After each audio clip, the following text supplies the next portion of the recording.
Gazeta do Povo. Dólar dispara no primeiro dia de Galípolo como presidente do Banco Central. Gazeta do Povo, como você sabe, é um dos veículos da direita aí que atua.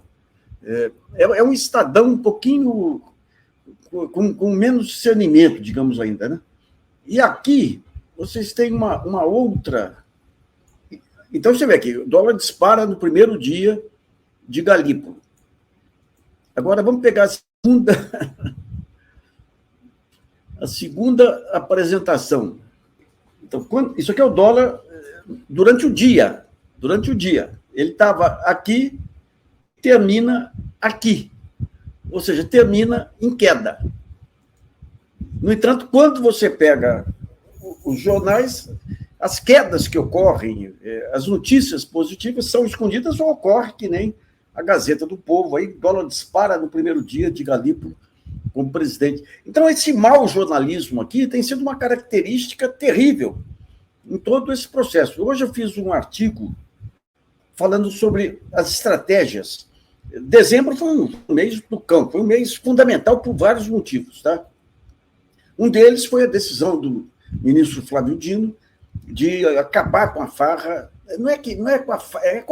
com a farra das emendas parlamentares. As emendas continuam e tudo, mas agora toda emenda vai ter que ter um CPF de quem liberou o dinheiro e um CNPJ de quem recebeu o dinheiro. Então, isso acaba com essa parceria que tinha entre parte da Câmara e o crime organizado.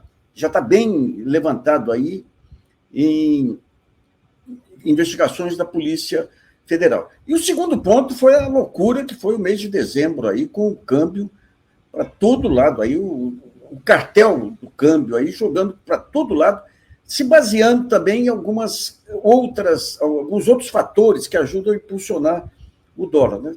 Quando você chega em dezembro, muita empresa tem que fechar balanço e remeter dólar, então tem que comprar dólar.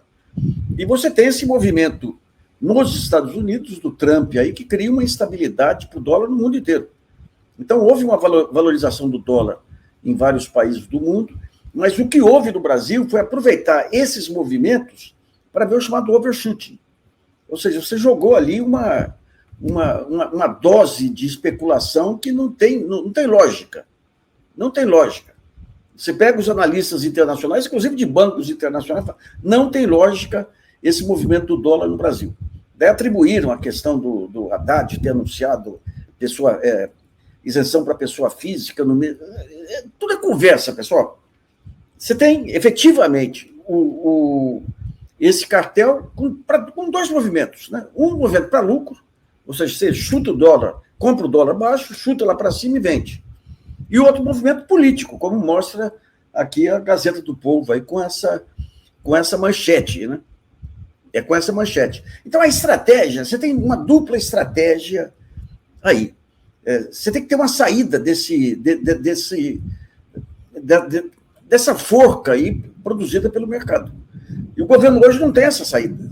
Você vê, o Banco Central vendeu muito dólar durante dezembro aí para tentar segurar, demorou muito para entrar no mercado futuro de dólar aí para segurar essa especulação, mas tem que construir gradativamente aí uma maneira de escapar desse torniquete do mercado.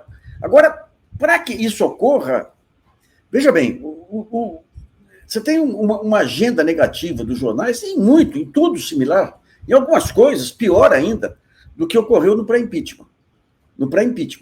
Os jornais estão jogando pesado para desestabilização, efetivamente. Eles querem o fator Milei. Milei despertou aí o sangue aqui do mercado e da mídia aí, que querem privatização de tudo aí. Então, mas o governo tem que apresentar um projeto de país. Esse é o ponto. O que se vê em Brasília é um Lula que ainda não acordou para o terceiro mandato dele. Aquele Lula de 2008 a 2010, ele tem que voltar com urgência. Com urgência. Aquele Lula era um Lula que ele, na expressão de quem conviveu bem com ele naquele período, era uma esponja que absorvia conhecimento de todo lado. Ele conversava com vários setores, absorvia as melhores ideias. As reuniões do Ministério, ele era um maestro. Ele chegava lá e falava, pedia para todo mundo apresentar seus projetos. Identificava aqueles que tinham maior potencial, daí chamava o ministro. Me responde 3 coisas. O que isso é bom para o país, o que isso é bom para o povo, o que isso é bom para o meu governo.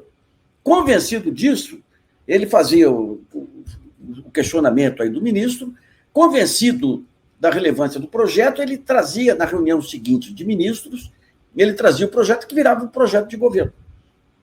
Virava um projeto de governo. Esse Lula não apareceu até agora, primeiro e segundo ano. E pior que isso, você tem 3 cargos chaves dentro do Palácio que estão vagos, inoperantes. Um, a Casa Civil, com o Rui Costa, que é o Rui Costa é o sargentão do tiro de guerra, sabe? Aquele cara que gosta de dar ordens, tudo. Não tem visão de conjunto. Você pega, ele isolou. Ninguém tem interlocução no Palácio. Você tem, seria a Casa Civil, a Secretaria de Comunicação e a Secretaria da Presidência da República. Então, você tem um monte de ministros órfãos aí que não conseguem caminhar e andar com seus projetos. Outro dia, o Lewandowski, uma nota aí, o Lewandowski reclamando do atraso do plano de segurança justamente na Casa Civil, da Casa Civil. Então, digamos, para 2025, você tem 2 desafios. Do lado do governo, tem que começar a governar. Tem que ter plano de metas. Você teve uma tentativa aí de montar... Porque você tem 2 projetos que são de muito fôlego, aí, 2 temas que mudam a história da economia. Um, a transição energética. Outro que está mais ou menos relacionado, que é a nova indústria Brasil, esse conduzido aí pelo Ministério da Indústria e Comércio.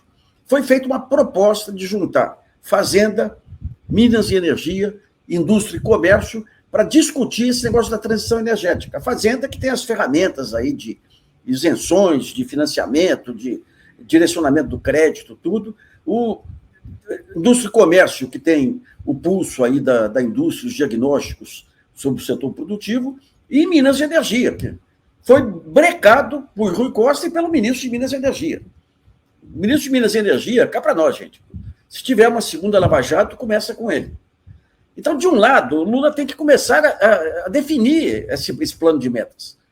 Quando teve a 5ª Conferência Nacional de Ciência, Tecnologia e Inovação, ele fez um baita discurso pedindo um plano de metas para os cientistas, que não é função deles, é função do governo. Como é que pode alguém de fora do governo? Eles definiram um conjunto de prioridades fantástica.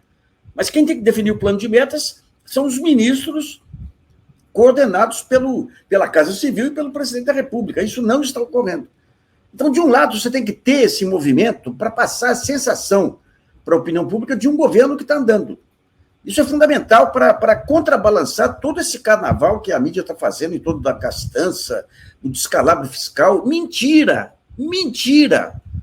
Os números que estão aí não são de descalabro fiscal nem aqui, muito menos na China, que tem que ter um controle do mercado aí. E, paralelamente, você tem que começar, daí é o trabalho da Fazenda, começar a definir uma estratégia para peitar esses especuladores.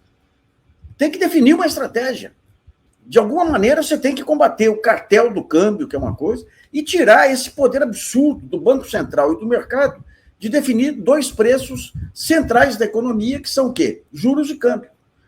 Eu escrevi sobre isso aí, então